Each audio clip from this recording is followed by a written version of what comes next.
Welcome to the Wholistic Me podcast. I'm your host, Jessica Bravo. As a licensed acupuncturist and holistic health and wellness professional, I spend my day providing service and care to others.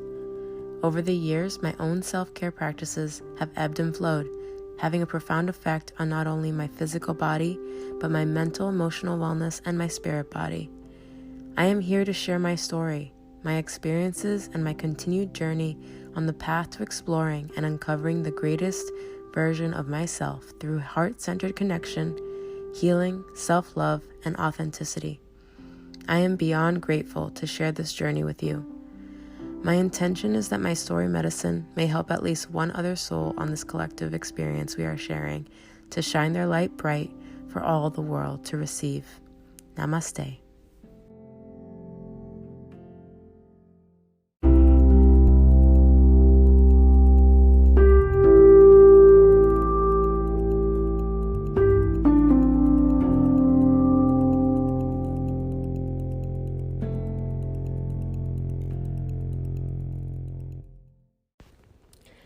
Hello, welcome to another episode of Wholistic Me. It's been a minute, my friends. Here we are. It's November 26th as I sit here recording this. And to be honest, I recorded something at the start of November, first week, and for some reason or another, didn't publish. And then when I thought about publishing that particular episode, it just didn't really feel good at the time, and kind of sat with it. And here I am. I'm recording a new episode.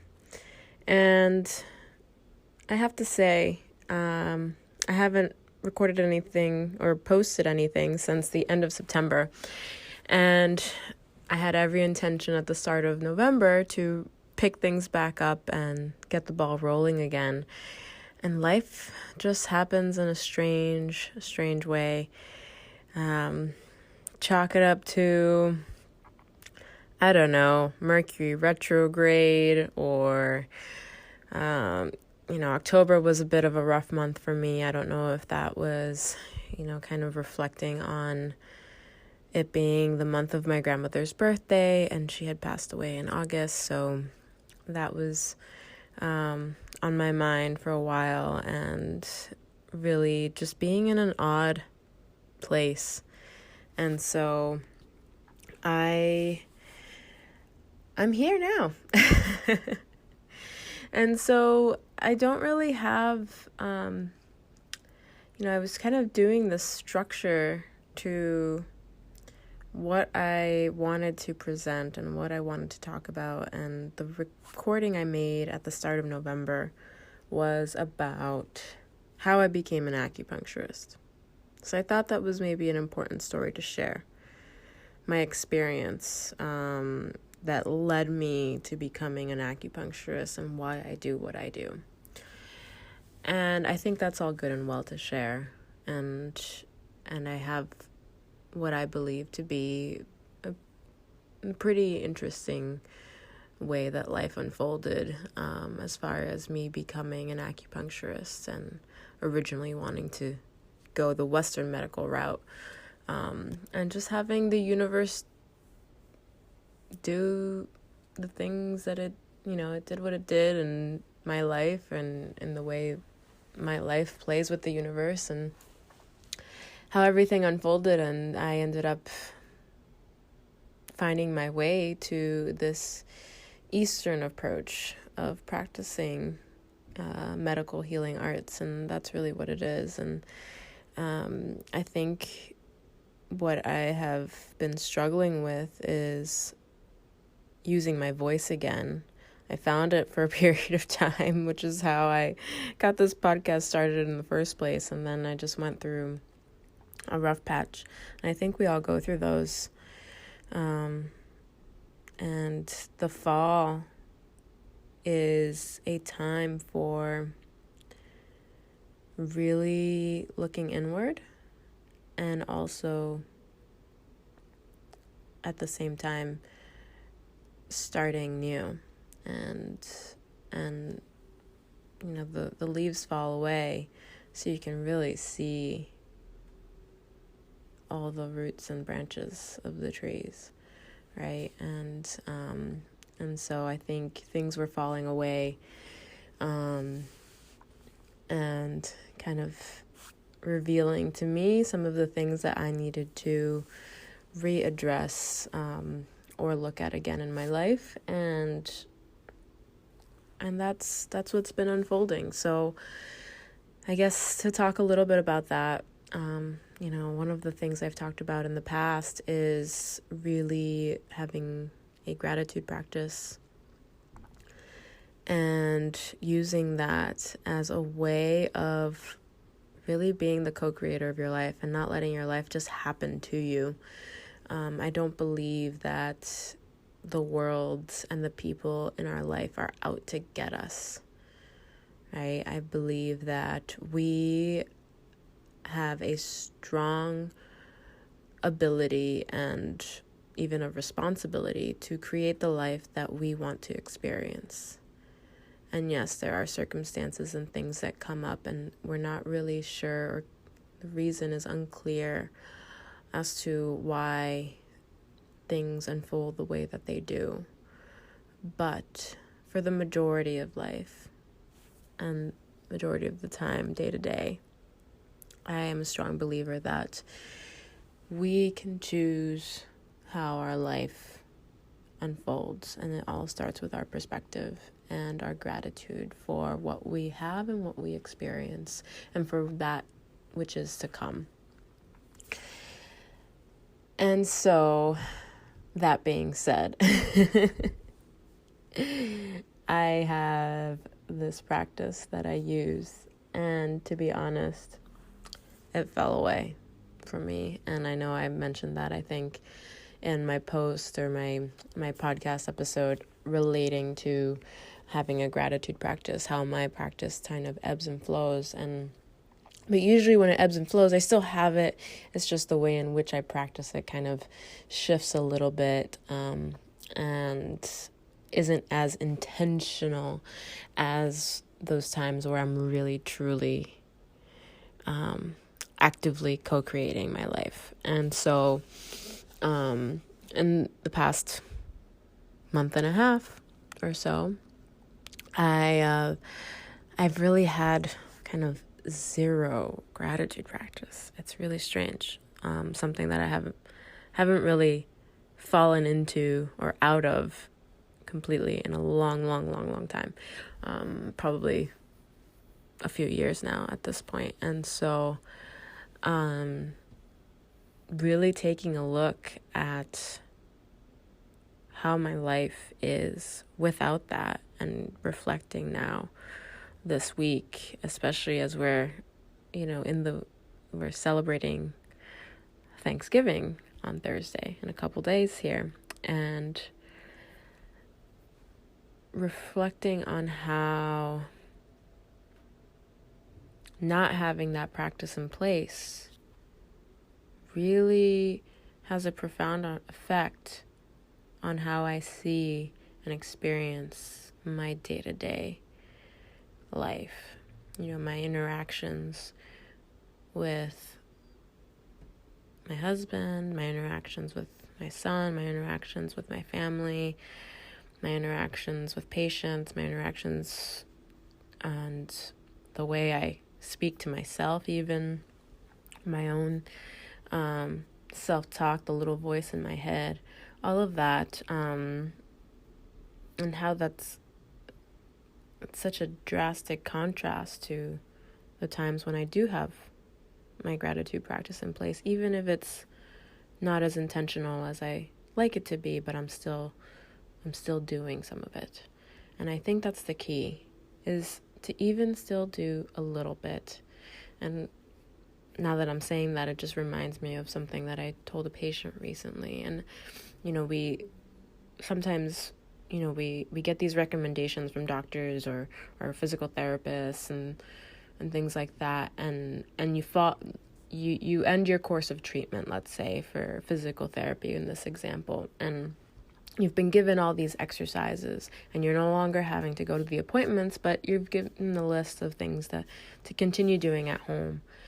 And more often than not, I have patients that come in and they completely stop doing those exercises that they would have done in their appointments. And now they're having to do it on their own at home. They're not motivated to do it. They don't feel as comfortable doing it on their own. Whatever the case might be, it feels like too much to do on their own. And my response to that when I hear that is to simplify it. Make it easy. Pick the 1 or 2 exercises from the list of things that you did with your PT in this example and do those. Just 1 or 2. Start there. Get comfortable with those. Get comfortable with doing them on your own. And then, over time, as you become stronger in those exercises and more comfortable, then you can add in an additional one and slowly grow that self-care practice of doing these exercises to help maintain whatever it is that you were getting the physical therapy for in the first place, right? Whether it's an injury or imbalance, whatever the case might be. Start with just 1 or 2 things and keep it simple. And so I think that's where I'm getting back to now, is starting simple. Starting my day and ending my day with just taking note of something, just one thing that I'm grateful for.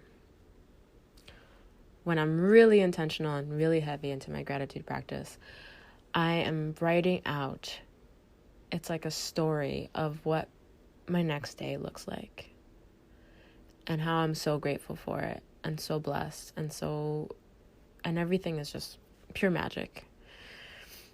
And that's really what I want life to be. When I kind of narrow things down, I want life to be magical. I love the idea. Not the idea. I love magic.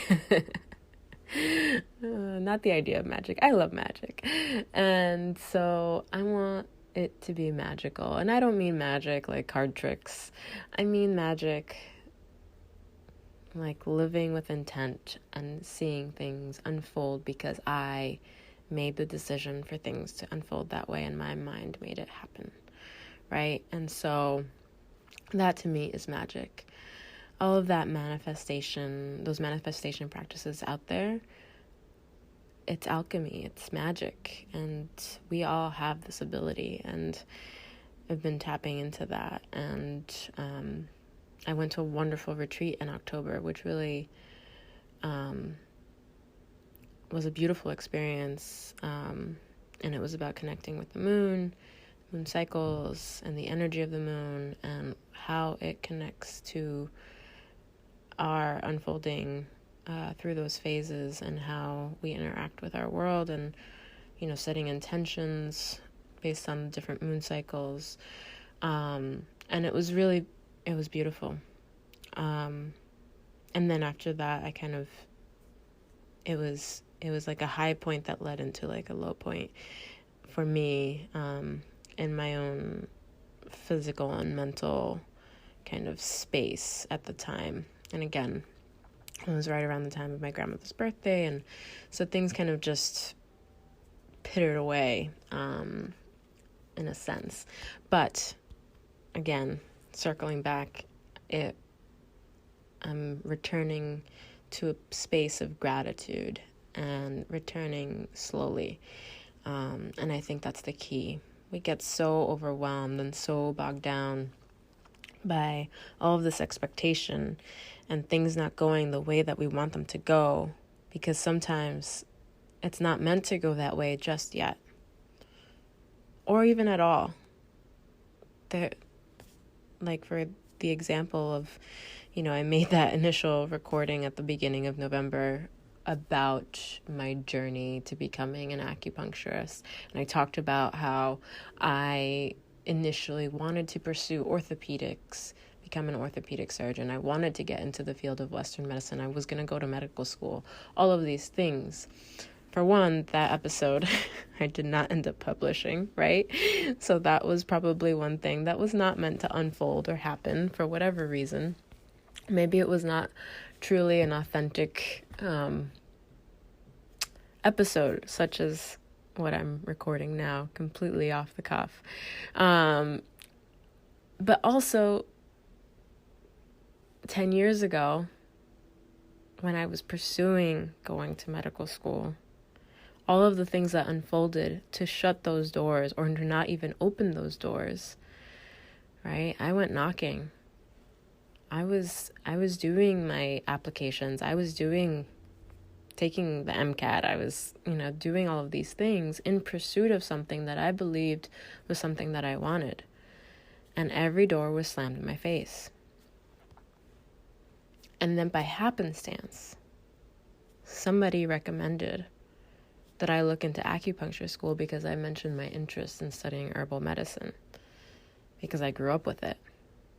Because my grandparents instilled in me the power of plants, the power of plant medicine. And so I pursued that.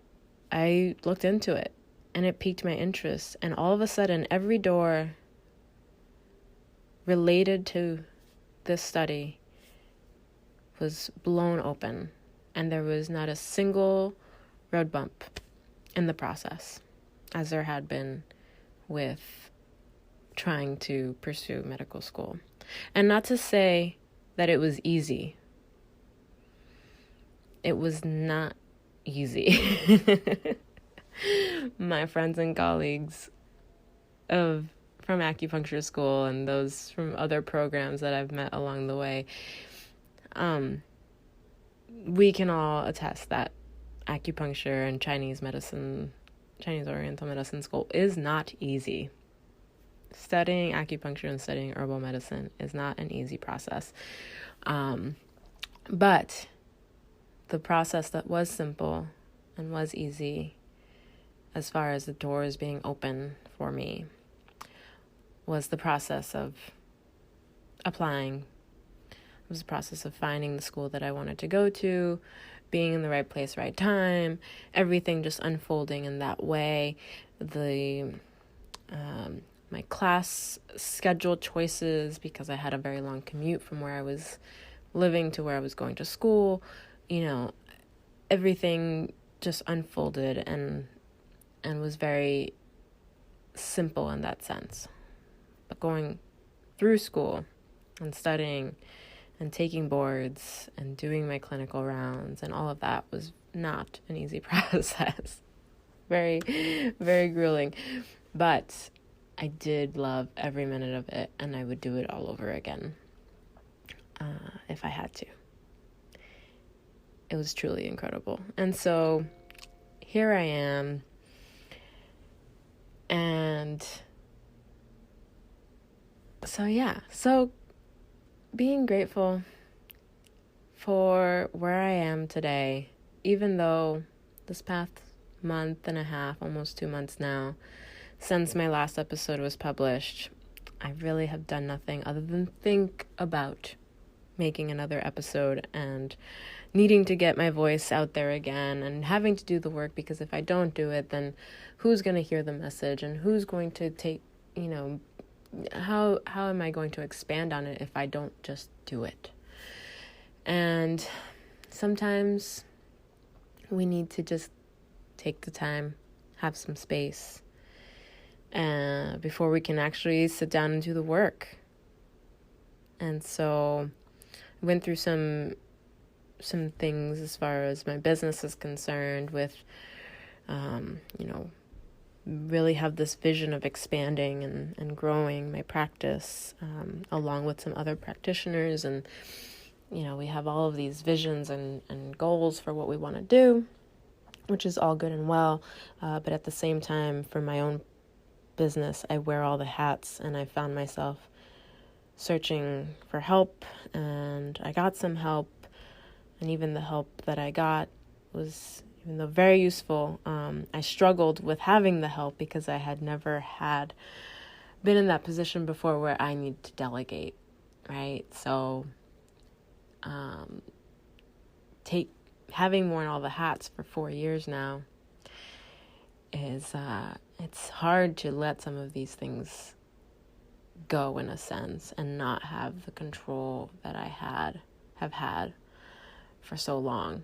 And so that's also been part of what's been going on this past month or so. And really trying to make good use of my time and be productive without having to do all the things, if that makes sense. So having less to do, but still feeling like I have a lot to do, but not being able to get things done. It's been a struggle. So I'm getting comfortable with that. But what I'm finding is that I had some downtime for myself, and reflecting on that, I'm grateful for it now, because I'm feeling like I'm waking up again. And so I went through a period this past month and a half or 2 months that I was just more in a mental fog. And now I'm starting to see again, having some clarity, understanding what my needs are, understanding where I want things to go. And that's a beautiful thing, right? And I don't have to feel guilty about it. For a little while, I was feeling guilty that I wasn't doing all of the things that I said I was going to be doing. I wasn't doing the recording. I wasn't doing all of the posts. I wasn't doing, the blog, the this, the that, the responding to all the emails, or cleaning up my personal email inbox, which is a mess, my friends. And then keeping up with all of the things at home, keeping up relationships, keeping up just all of the dynamics that go into life. It can be tough, and it's okay to need time to let things go for a small period of time. Obviously, certain responsibilities. I have a child, right? I have a home. I have to be present. I have to take care of the things that I have to take care of in that sense. But it's okay to step back sometimes and let some things go for a little bit, and then come back to it. In doing so, though, again, I go back to this sense of gratitude. I'm grateful I have had this time, but then I'm also grateful for having learned that this practice is so integral to who I am and to how my life unfolds, that it's one of the things that I can't compromise on. And coming to that realization is so, so profound, right? So we need to drink water to live. We need to consume food for ourselves to perform at a certain level, right? Good, clean food. And then, everything else is extra. But for me, part of what fuels me is having this gratitude practice, and keeps my life in order. Because right now, the past couple months, it's felt a little chaotic. And so I'm curious how many of you out there have felt this way. Like, life is just chaotic. There's so much going on. And there's only so much we can put on our plate, right? Before the plate starts to overflow. And so figuring out what are the absolute must-haves in your life. Water, food, shelter, right? And then what practice makes you feel complete, makes you feel in order, right? What makes you feel whole? For some, it's yoga. For some, it's exercise. For some, it's meditation. For some, could be cooking. Whatever it is, whatever helps you feel complete and whole, that is something that you should not compromise. And so,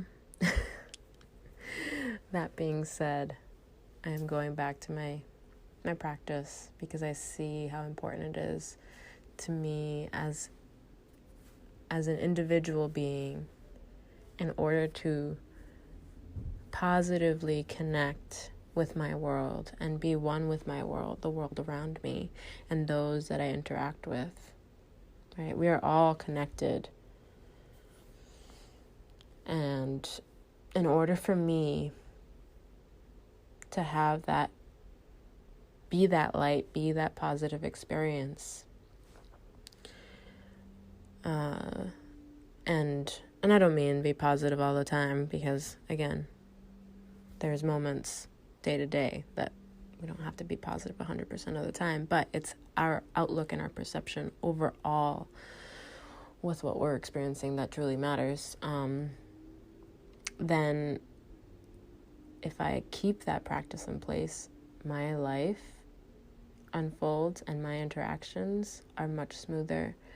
And even when I have a bad interaction with somebody, or something happens that hits me out of the blue that is unexpected, or that doesn't feel good, I can snap out of it so much faster, or see the lesson, or have clarity around why maybe somebody responded to me in a certain way, or why somebody, had a specific reaction to something that I said, or vice versa. And so, there's more clarity around that. There's more order in my life. And so I urge you, those of you listening, I'm grateful for you if you've made it this far. Even if you didn't make it this far, you're no longer listening, I'm still grateful for you. I urge you to find what it is in your life that keeps you whole.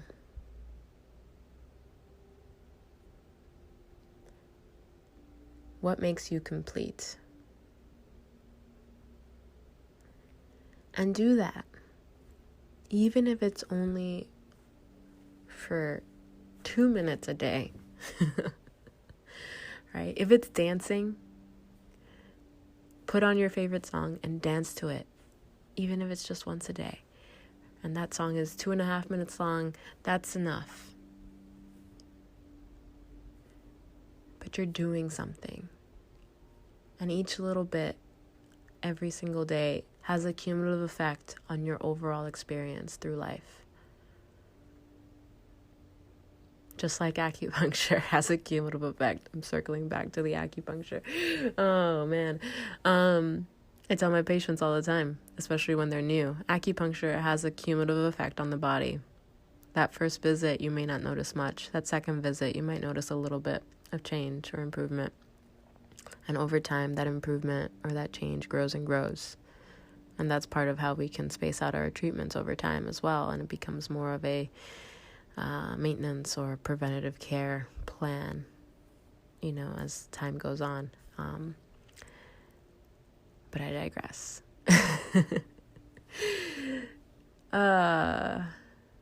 Every little bit counts. And so, with that, I will just simply say thank you. If you've enjoyed today's episode, don't forget to like or subscribe the Wholistic Me podcast on whatever platform you might be listening on. Available on Spotify, Anchor, Google Podcasts, and many more. While you're there, don't forget to leave a review. That will help us reach more listeners just like you. Thank you so much for listening. Namaste.